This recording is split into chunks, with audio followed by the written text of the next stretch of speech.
안녕하세요. 홍씨의 퇴근길에 오신 것을 환영합니다. 후후. 저는 신형 스포티지 하이브리드를 타고 주행하고 있습니다. 사실 며칠 동안 데일리카로 이 스포티지 하이브리드를 타고 다녔는데요. 이렇게 골목길에서는 어라운드 뷰를 켜도 되긴 하지만 사실 스포티지가 차체가 커지긴 했지만 골목길에서 운용을 못할 정도로 그 정도의 덩치감을 가지고 있진 않기 때문에 방금처럼 협소한 골목에선 제 기준으로 편하게 갈 수가 있습니다. 그리고 이게 스포티지가 페이스 리프트가 되면서 기존에 없었던 회생제동을 이렇게 패들 시프트로 바꿀 수가 있어요. 현재 저는 지금 오토 모드로 실행을 시켜뒀거든요. 그리고 이렇게 내리막길로 가고 있는데 사실 전기차라든지 하이브리드 중에서도 회생제동 조절이 가능한 차량들이 장점 중에 하나가 방금처럼 연속된 내리막길 있잖아요. 여기서 브레이크를 안 밟아도 돼. 이 전기 모터가 알아서 이렇게 감속을 시켜주기 때문에 그냥 알아서 이렇게 제동이 되는 거예요. 그래서 너무 편리합니다. 그리고 그렇게 회수된 에너지는 다시 또 배터리에 저장을 하기 때문에 창조 경제 아니에요, 이거? 그리고 지금처럼 연속된 방직턱을 넘었을 때에도 전기 모터로 흔들림을 제어해주는 E-라이드 기능이 들어가 있습니다. 자세한 승차감 같은 경우는 제가 본편 시승기에서 말씀을 드렸지만 전기 모터로 승차감을 완화해주는 차량들 같은 경우는 둔턱, 방직턱에서 효과가 꽤 크게 느껴집니다. 근데 하지만 이렇게 포트홀 이렇게 우들투들한 구간에서는 드라마틱한 승차감 완화를 해주고 있지는 않는 것 같아요. 이렇게 지금처럼 약간 다이내믹합니다. 재밌어요. 그래서 제가 시승 중인 차량은 시그니처 트림에 모든 옵션이 다 들어가 있고요. 휠도 19인치로 인치업이 된 차량입니다. 그래서 차량 가액은 4,500만 원 정도가 되고요. 사실 완전 깡통 기본 트림 같은 경우는 3천만 원 후반대에 구매가 가능합니다. 아무튼 제가 한 달 전쯤에 신형 스포티지 1.6 가솔린 모델을 시승을 했었는데요. 가솔린 모델과 비교했을 때 하이브리드만의 가장 큰 장점은 역시나 연비이지 않을까라는 생각이 듭니다. 특히 제가 신형 스포티지를 시승을 했을 때 물론 새 차예요. 방금 나온 새 차이기도 하고 또 트릭 컴퓨터상의 자세한 연비가 아닐 확률이 높기는 하지만 가솔린 같은 경우는 제가 연비 운전을 잘하는 사람임에도 불구하고 복합 연비가 한 자릿수가 나왔습니다. 한 자릿수. 그래서 이거 좀 약간 선 넘네? 이런 생각이 들었는데요. 하이브리드는 역시나 전기 모터 주행 가능이 훨씬 더 많기 때문에 연비가 상당히 잘 나옵니다. 지금 이 인포테인먼트 상에는 13.7km밖에 안 나오긴 하지만 제가 이제 촬영하면서 너무 추워가지고 시동을 켜놔서 그렇거든요. 정차한 다음에 시동을 켜놔서 좀 연비가 떨어진 거긴 하지만 기본적으로 출퇴근길 있잖아요. 특히 저는 서울 정말 막히는 출퇴근길을 이용하기 때문에 복합 연비가 진짜 못 나와도 16km 이상은 꾸준히 나오더라고요. 여기서 좀 이렇게 약간 발끝 컨트롤 이런 거 신공을 펼친다면은 제가 봤을 때에는 리터당 18km 정도도 충분히 가능할 것 같더라고요. 그리고 제가 타고 있는 시승차 같은 경우는 외장 컬러가 스털링 그레이라고 무난한 그레이 컬러입니다. 사실 이거는 기존에도 있었던 컬러기도 하고 또 페이스 리프트가 되면서 신규 컬러가 2종이 추가가 되었는데요. 저는 왠지 좀 예쁜 그런 외장 컬러의 시승차가 올 줄 기대를 했는데 아쉽게도 정말 무난한 컬러의 시승차가 왔습니다. 참고로 이런 것들도 뭔가 여러분들이 궁금해 하실 것 같은데 이제 다양한 브랜드에서 저는 이제 시승차를 타잖아요. 근데 시승차를 제가 그냥 모델만 결정할 수 있지 세세한 옵션 정보라든지 외장 컬러라든지 실내 컬러 이런 것들을 고를 수가 없습니다. 완전 랜덤이에요. 완전 랜덤이기 때문에 항상 어떤 색깔의 차가 올까 이런 기대감이 있습니다. 그리고 색깔 얘기가 나와서 말인데 스포티지 같은 경우는 신형으로 오면서 이 실내 컬러를 총 3가지 중에 하나를 고를 수가 있습니다. 그래서 가장 무난한 블랙과 지금 제가 타고 있는 그레이 그리고 브라운 이렇게 3가지 컬러가 있는데요. 블랙은 너무 무난하니까 패스하고 제가 봤을 때는 브라운 컬러도 신규 컬러라서 예쁘긴 한데 지금 제가 타고 있는 그레이 컬러 있잖아요. 그레이 컬러가 가장 무난하게 예쁩니다. 특히 세그먼트가 작아지면 작아질수록 실내 컬러를 밝은 거를 선택했을 때 그러니까 똑같아요. 차 자체는 똑같긴 하지만 뭔가 조금 더 넓어 보이는 효과랄까요? 특히 이제 원룸에 거주하시는 분들이 인테리어를 블랙보다는 화이트를 많이 하시는 이유 중에 하나이기도 한 게 작은 공간에서 밝은 컬러를 선택했을 때 좀 더 넓어 보이는 효과가 있습니다. 그래서 마찬가지로 스포티지도 뭐 세대 변경을 하면서 커지긴 했지만 세그먼트로 봤을 때는 C 세그먼트잖아요. 그래서 그런지 지금처럼 밝은 컬러를 선택했을 때 확실히 예쁩니다.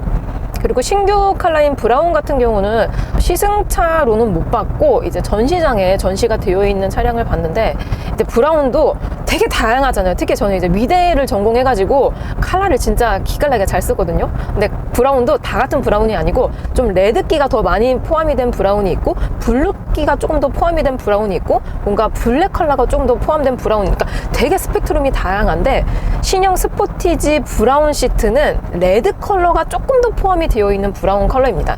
그러니까 좀 안 좋게 말하면은 그 황토방 컬러 있잖아요. 그 컬러랑 거의 비슷한 느낌이 들어서 살짝 호불호가 있을 것 같다라는 생각이 들었는데, 역시나 약간 호불호가 있는 것 같더라고요. 아무튼 뭐 나쁘지는 않은 컬러긴 했지만, 개인적으로 약간 조금 더 화이트 톤이라든지 옐로우 톤을 조금 더 가미를 했더라면은 좀 더 고급스러운 색감을 가져갈 수 있었을 것 같은데 라는 생각이 들긴 했습니다. 그래서 아무튼 실내 컬러는 제가 타고 있는 이 그레이 네이비가 가장 베스트인 것 같아요. 그리고 지금은 진짜 퇴근 시간에 겹치 없기 때문에 완전히 막히는 길로 가고 있습니다. 이랬을 때 웬만해서는 전기 모터로만 주행을 해주고 있습니다. 아시다시피 신형 스포티지 하이브리드 같은 경우는 전기 모터가 위급에 들어가는 소렌토 산타페에 들어가는 것과 똑같은 게 들어가 있거든요. 47.7kW. 그래서 그런지 가고속으로 막히는 길에서는 엔진을 쓸 일이 없어요. 세상에 그냥 계속 전기차처럼 전기 모터로만 구동을 해주고 있다 보니까 조용하고, 기름을 안 쓰니까 연비가 높아지고 진동도 안 오고 너무 좋습니다. 너무 좋아요. 이게 기존 스포티지 하이브리드와 비교했을 때 가장 큰 차이점이 EV 모드 가용 범위인 것 같아요. 근데 가솔린 모델도 거의 동일하긴 했지만, 스포티지가 이제 5세대 페이스 리프트가 되면서 승차감을 완화해주는 기술들이 들어가 있다라고 하긴 하지만, 실제로 탔을 때에는 좀 다운그레이드가 된 게 아닌가 싶을 정도로 노면의 디테일한 느낌들을 좀 불필요하게 많이 읽어주고 있다라는 생각이 들더라고요. 그렇다고 승차감이 안 좋은 건 아니지만 좀 더 업그레이드가 되었으면 어떨까라는 생각이 들긴 했지만, 업그레이드가 되지 않고 뭔가 기존하고 동일하거나 아니면 업그레이드인데 약간 다운그레이드 된 거 있잖아요. 다운그레이드랄까요? 말 이상하긴 하지만 아무튼 승차감은 실제로 타보셔야지 제가 무슨 말을 하는지 좀 이해를 하실 것 같긴 해요. 현재 현대기아 하이브리드 차량 같은 경우는 1.6 파워트레인이 대다수잖아요. 근데 이게 세그먼트에 따라서 정숙도도 다르고 뭔가 엔진이 돌아가는 느낌도 약간 다릅니다.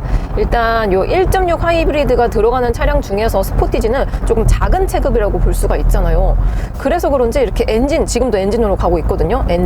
엔진으로 구동이 되었을 때 좀 엔진의 사운드가 크게 느껴져요. 약간 생색내는 그런 느낌이 들거든요. 야, 나 지금 기름 쓰면서 가고 있다. 야, 엔진 소리 들리지? 이런 식으로 좀 생색내는 엔진의 사운드가 들립니다. 이게 듣기 좋은 음색이 있고 듣기 안 좋은 음색이 있는데, 아쉽게도 스포티지는 이 엔진음이 후자에 속하는 것 같아요. 그리고 지금 제가 이 회생제동 모드를 오토 모드로 설정을 해놨습니다. 요즘 하이브리드 같은 경우는 이 패들 시프트를 이용해서 회생제동을 조절할 수도 있지만, 내비 기반과 GPS 기반으로 좀 막히는 길에서는 브레이크를 쓸 확률이 높잖아요. 그런 구간에서는 알아서 회생제동 감도 조절을 좀 더 드라마틱하게 해줍니다. 그래서 쭉 가다가 엑셀에서 발을 떼는 것만으로도 브레이크를 잡은 것처럼 감속을 쭉 시켜주다 보니까 뭔가 원페달 드라이빙에 준하는 그런 감도를 가지고 있는 것 같아요. 그리고 약간의 지금 터널 방금 지나왔는데 앰비언트 라이트도 상당히 예쁘게, 요즘 최신형 차들처럼 예쁘게 직접 발광식으로 들어온다는 것도 장점으로 느껴집니다. 근데 아쉬운 게 이 앰비언트 라이트가 제가 알기로는 시그니처부터 들어가는 걸로 알고 있거든요.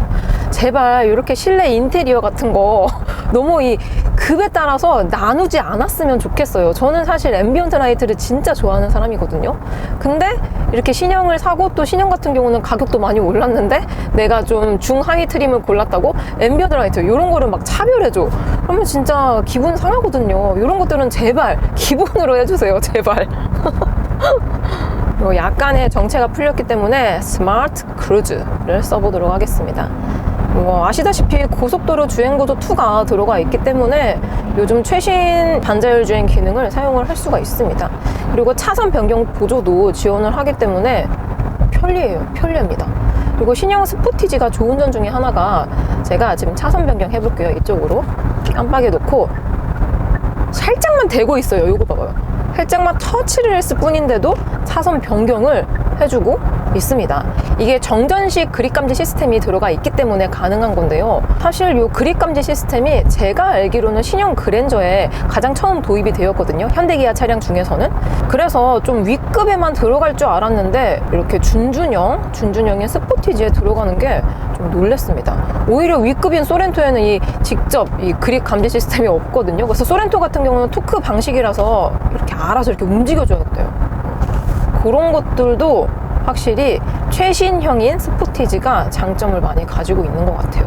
엉덩이가 너무 뜨겁습니다. 열선을 꺼볼게요. 열선 시트 꺼줘. 운전석만. 꺼졌어. 오, 운전석만 열선 시트를 꺼줬습니다. 요즘 차량들 같은 경우는 요 음성인식 기능이 굉장히 뛰어난 것 같아요. 옛날 차량들 같은 경우는 사실 아나운서 빙의해가지고 안녕하세요, 창문을 열어주세요, 에어컨 틀어주세요, 이런 식으로 정확하게 말을 하지 않으면은 잘 못 알아들었어요, 다시 한번 말씀해 주시겠어요? 계속 이러기 때문에 좀 약간 화났던 적이 많았거든요. 근데 요즘 차량들은 그렇게 아나운서에 빙의하지 않더라도 말을 잘 알아듣습니다. 그래서 이런 것들도 확실히 기술이 나날이 진보가 되어가는 것 같아요. 그리고 전방에 HUD, 사실 HUD를 카메라로 찍기가 쉽지는 않거든요. 아무튼 HUD 같은 경우도 과거와 비교했을 때 표현해주는 포인트들이 상당히 많습니다. 내 차 주변에 있는 차량들도 그래픽을 이용해서 보여주고 있고요. 이게 세단인지 SUV인지 트럭인지도 뭔가 테슬라 차량들처럼 디테일하게 표현을 해주고 있습니다. 여기서 주행보조 기능을 켰을 경우에는 뭐 커브길이라든지 내가 만약에 뭐 빠져야 돼 그러면 일로 가라 라고 HUD에서도 다양하게 표현을 해주고 있더라고요. 그래서 신형 스포티지 하이브리드 살만하냐?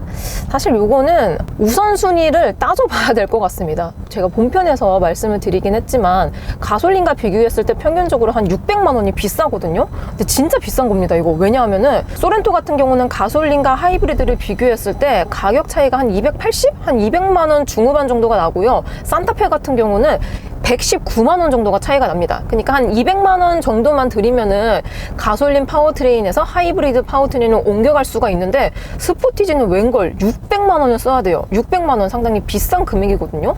그래서 좋긴 해요. 사실 지금 심지어 저는 스포티지 하이브리드 풀옵션을 타고 있기 때문에 왜 안 좋겠습니다. 사실 신차는 다 좋거든요. 새 차는 다 좋은데 풀옵션이니까 더 좋죠. 근데 가격만 생각을 한다면 지금 이 차값 자체가 4,500만 원이란 말이죠. 4,500만 원이면은 진짜 웬만한 국산차를 살 수 있는 가격대거든요.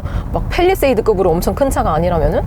그래서 좋긴 하지만 퀄리티 대비 좀 비싸지 않나 라는 생각이 계속 들긴 합니다. 그래서 제가 투싼 하이브리드랑 비교를 해봤더니 웬걸 투싼이 한 250에서 300만 원 정도 저렴하더라고요. 동일한 거의 비슷한 옵션 조합을 했을 경우에. 그리고 투싼 하이브리드 같은 경우는 스포티지 하이브리드와 비교했을 때 좀 꿀리는 게 별로 없긴 하거든요. 플랫폼도 똑같아, 파워트레인도 똑같아, 옵션도 거의 비슷해. 그러다 보니까 이 준준형 SUV 하이브리드를 고르시려면은 지금 저는 스포티지를 타고 있긴 하지만 스포티지보다는 투싼을 추천드려요. 근데 반대로 나는 뭐 주행거리가 연간 10,000km 정도밖에 안 된다 하시면은 뭐 가솔린이 좋잖아요. 근데 가솔린을 구매를 하실 거면은 투싼보다는 스포티지가 좀 더 나아요. 왜냐하면은 스포티지가 페이스 리프트가 되면서 가솔린 모델 기준으로 변속기가 바뀌었잖아요. 건식 7단 DCT에서 자동 8단으로. 이것만으로도 메리트가 엄청나기 때문에. 근데 또 가격 차이는 한 70만 원밖에 차이가 안 나거든요. 변속기가 바뀌었는데 70만 원이야. 괜찮죠? 이거 이득 아닙니까? 그래서 준준형 SUV 가솔린을 사실 거면은 스포티지, 하이브리드를 사실 거면은 투싼 이렇게 사시면 될 것 같아요. 근데 너무 지금 스포티지 하이브리드 타고 있는데 이거 너무 하지 마세요 라고 말하는 것 같아서 좀 민망하네요. 아무튼 뭐 스포티지 하이브리드 좋습니다. 좋아요. 그리고 추가적으로 국내에서는 판매가 되지 않고 있긴 하지만 해외 같은 경우는 스포티지 플러그인 하이브리드가 판매가 되고 있습니다. 마찬가지로 페이스 리프트가 되면서 디자인도 달라지고 옵션도 좋아지고 또 전기 모터 주행 가는 거리도 조금 늘어났다고 하더라고요. 그래서 스포티지 플러그인 하이브리드는 북미 기준으로 한화 5,800만 원 정도가 된다고 하는데 뭐 국내에서 제조가 된다면 이거보단 조금 더 저렴하긴 하겠지만 풀 하이브리드와 플러그인 하이브리드 간의 가격 차이가 1,000만 원 정도가 난다고 합니다. 사실 그 정도면은 플러그인 하이브리드를 왜 사야 되지? 라는 생각이 들긴 하네요. 여러분들은 퇴근 중이신가요? 오늘 하루도 정말 수고 많으셨고요. 겨울이라 그런지 날씨가 너무 춥습니다. 그리고 최근에 독감이 유행이라고 하는데 다들 독감 조심하시고요. 좋은 밤 되시고 저는 그럼 다음 리뷰 때 뵙도록 하겠습니다. 그럼 안녕.